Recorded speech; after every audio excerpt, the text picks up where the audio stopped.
Muy bien, continuamos en Correlación de Fuerzas en este último bloque de este programa del 3 de mayo del 2024 y como todos los viernes nos acompaña Luis Roa, abogado de trabajadores y trabajadoras con su columna. Lucho, ¿andás por ahí? ¿Cómo andan, compañeros? Feliz día atrasados, feliz día de trabajador y de trabajadora. Igualmente. Feliz día, Lucho. Sabemos que te costó encontrar tema esta semana para la columna, por eso te pido, bueno, contanos ahí de todo, de la cantidad de poquitas cosas que hubo, ¿de dónde pudiste rajuñar para hacer la columna?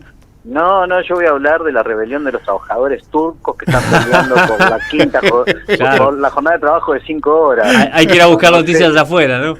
No sé a qué se refieren, no me doy por aludido.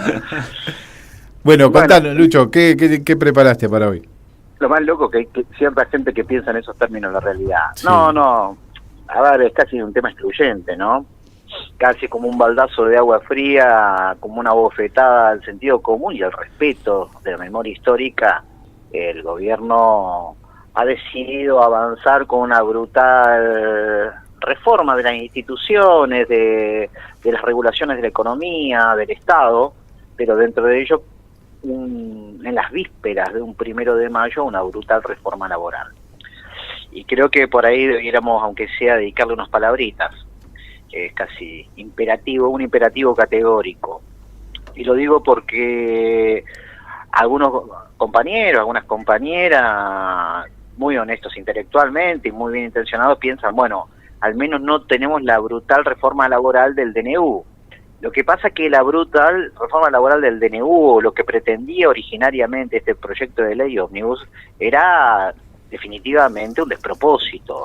Pero esto no deja de ser brutal, no deja de ser una reforma de carácter flexible, de carácter precarizante y decididamente antiobrera. A ver, la podríamos definir en varios ejes.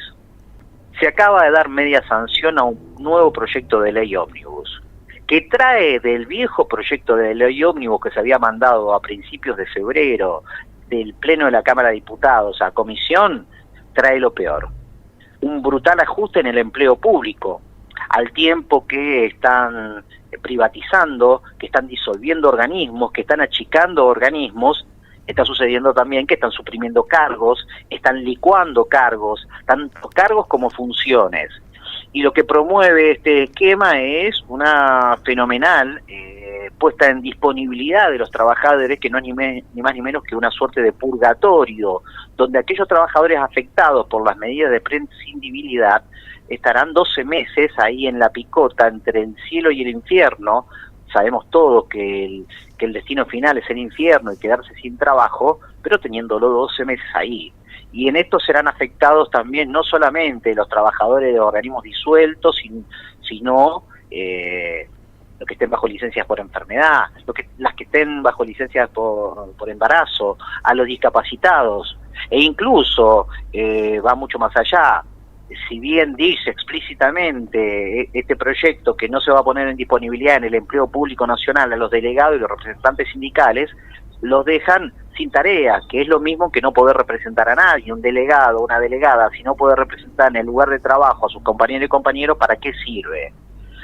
Autoriza al gobierno a fijar unilateralmente el cambio de dependencias de un lugar a otro a los empleados, habilita al Estado a la movilidad geográfica, es decir, desplazarlos de un territorio a otro sin autorización previa, elimina los mecanismos de control que tienen, por ejemplo, los sindicatos del empleo público nacional, UPCN, ATE y otros, para poder participar en el control y planificación de la carrera administrativa. Impide que puedan manifestar sus expresiones políticas los empleados públicos nacionales. En ese sentido también amplía poderosamente el poder sancionatorio, las suspensiones, las exoneraciones, todo el dispositivo de sancionatorio del Estado hacia los trabajadores del gobierno nacional, y legaliza fundamentalmente el descuento obligatorio a los compañeros y compañeras que están en huelga. Esto nunca estuvo en una ley. Pero no solamente eso, la reforma laboral no solamente se ensaña con los trabajadores del empleo público, sino también que se ensaña sobre los trabajadores y trabajadoras del empleo privado. Propone un blanqueo laboral, es decir, aquellos empleadores, aquellos patrones que no han tenido regularizados sus trabajadores, que lo han tenido bajo relaciones clandestinas o regularizados a medias, les permite regularizar esas deudas, ser perdonados en un 70% de lo que deben, pero también son perdonados si cometieron delitos penales tributarios, son perdonados a los efectos de la condonación de deudas y multas y los intereses de todo esto. Se los baja y se los retira del registro de empleadores incumplidores, que es el REPSAL. Es un aquelarre, es un convite a la impunidad laboral. Pero aquel patrón que quiera regularizar un trabajador, por ejemplo, qué sé yo, Leandro, está 20 años trabajando clandestinamente, el trabajo mal llamado en negro, y de pronto, ¿cuánto tiempo lo puede regularizar? Y lo va a blanquear solamente por 5 años. De los 20, solamente por 5. Y si ganaba 400 lucas, que no alcanza para nada, lo sabemos bien, solamente lo va a registrar por el salario mínimo que, bueno, hoy aumentó, Dios mío, hoy el salario mínimo de 234.000 pesos. ¡Yupi! Entonces, pero fíjense esto, esa gente yo lo voy a regularizar y le voy a reconocer aportes por menos años y por un monto absolutamente exiguo. Y el mismo proyecto de ley ómnibus, ¿qué es lo que está estableciendo? Crea una nueva prestación previsional, proporcional, es decir, aquel trabajador, aquella trabajadora que tenga 65 años y no tenga aporte porque los patrones no le depositaban los aportes, ¿qué va a pasar con ellos? Solamente van a poder acceder al proporcional de los años que aportaron. Alguno dice por ahí el 80%. No, nadie dijo. Si le reconocieron el 60, el 30, el 40, esa va a ser la proporción. Es decir, por un lado premian a los patrones y castigan a los trabajadores. A las mujeres peor aún, porque le dicen que tienen que cumplir 65 años, cuando todos sabemos que la edad jubilatoria de las mujeres son los 60. No se termina ahí la joda de este proyecto. Va más lejos. Fomenta la terciarización laboral, porque elimina prácticamente de la ley de contrato de trabajo todo tipo de protección frente a la figura del testaferro. Yo agarro y contrato a un compañero para que trabaje en otra empresa. Es decir, ese falso contratista, muchas veces un prestanombre, un testaferro laboral, como dije, no va a tener, va a ser el único responsable y va a ocultar al verdadero patrón, que es el que se apropia de la fuerza de trabajo. Se desmontan figuras de que tienen 60, 70 años en este sentido. Se extiende el periodo de prueba a 6 meses, cuando actualmente es de 3 meses. Pero, ¿qué significa? Que puedo echar a alguien sin consecuencias indemnizatorias a los 5 meses y 29 días, y en ese mismo puesto de trabajo tomo a otro, y luego a otro, y luego a otro. Y esto por convenciones colectivas se puede llevar a 8 meses en empresas de más de 6 trabajadores, y se puede llevar a 1 año en empresas de menos de 6 trabajadores. Se eliminan los controles con respecto al despido discriminatorio. De ahora en más se va a poder despedir. A ver, ustedes que están conduciendo este programa, son comunistas, son peronistas, a ver, piensan feo. Bueno, los podría despedir si fuera su patrón. ¿Por qué? Porque solamente la ley me va a obligar a pagar un poquitito más. Es decir, puedo discriminarlos por cómo piensan, pero simplemente voy a pagar un poquitito más. Es decir, ahora discriminar tiene precio. Cuando hasta este momento, mientras no se apruebe este DNU, si echo a alguien porque lo discrimino, ese acto es nulo jurídicamente, no produce ningún efecto, y por eso cualquier laburante puede pedir la reinstalación en su trabajo. Es brutal esto, compañeras, compañeros. Modifica el régimen de licencia por maternidad, con lo cual si son 90 días, antes eran 45 antes y 45 después del parto, ahora puede trabajar hasta 10 días antes del parto, hasta que no dé más. Habilita los convenios colectivos a eliminar la indemnización por despido y cambiarla por un régimen similar al de la UOCRA, que es un fondo de cese laboral donde el patrón tiene que ir depositando la platita para que cuando vos te vayas te dan el dinero. ¿Saben lo que está pasando, compañeros, en la provincia de Buenos Aires y en todo el país? Ante el brutal achique de la obra pública, las obras de construcción están echando a los trabajadores. Y adivinen qué, se arman los conflictos colectivos. Y los conflictos colectivos no son porque los echaron solamente, sino porque no les pagan, porque jamás metieron un solo mango en esas cuentas. Este es el modelo que nos proponen. Termino con esto, antes de que hagamos un estilo Jim Jones y hagamos un martirio colectivo al seguir escuchando esto un día viernes. inventa la figura del trabajador independiente que puede contratar hasta 5 trabajadores independientes que serían sus colaboradores. Ni este trabajador independiente tiene relación de dependencia con quien le proporciona tareas y se apropia de su trabajo, ni estos 5 con relación a él ni con respecto al principal.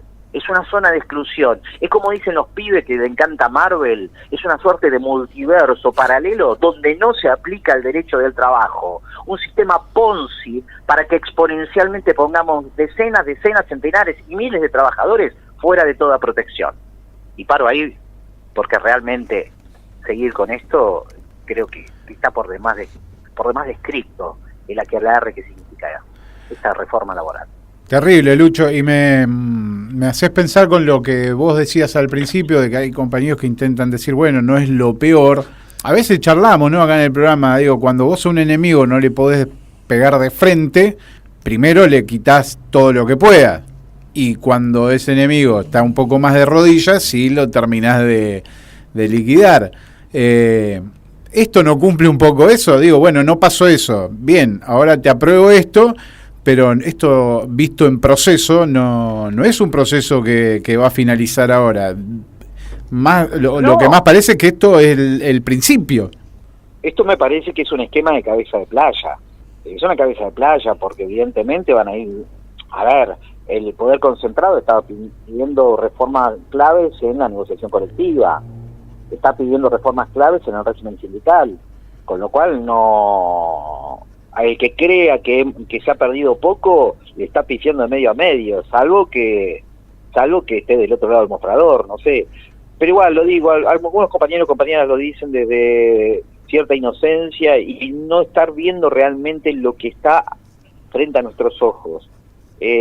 No basta, a ver, ¿qué esperarían ustedes de mí si yo digo que soy abogado? ¿Esperarían que yo le haga un catecismo de las inconstitucionalidades que tiene? Sí, las tiene, es brutal, es groseramente anticonstitucional, porque viola el 14 bis, que dice que el trabajo en su diversa forma goza de la protección de las leyes, que viola el derecho de propiedad, porque cuando le toca una indemnización a un laburante, eso es derecho de propiedad, que afecta el principio de indemnidad, porque provoca perjuicio a los trabajadores, lo cual está vedado constitucionalmente, porque es regresiva cuando la Constitución dice que las reformas de los derechos humanos deben ser progresivas, pero no me sirve hacerle un catecismo en torno de las nulidades constitucionales que puede tener o lo que afecta al Estado de Derecho.